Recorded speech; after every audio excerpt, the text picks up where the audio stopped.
Қалақ дейді. Не істеуге?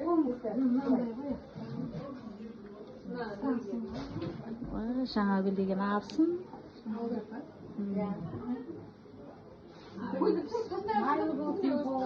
Иә. Ұрпағы көбейсін, ұрпақты болсын. Өсін, ұрпақты болсын, иә. Осы, иә, әулетімізде адал келін болсын. Ал енді жұмысыңа кірісе бер.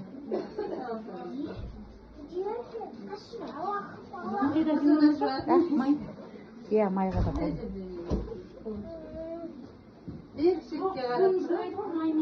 Ке, майлы келін болсын, ана пияла.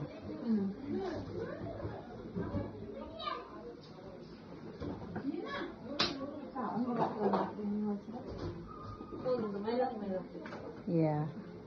Осы әулеттің, осы елдің бүкіл қожагелді осы атамның үйінің майлы, жайлы келін болсын, майлы келін болсын. Аяғы келінің аяғынан деп аяғы жайлы болсын, иә? Неше? Үйретіп тұрмын. Жаңағы сен істедік. Ал келін жан, осы сенің көкняң. Құдай қаласа. Иә, көкняң құтты болсын. Иә.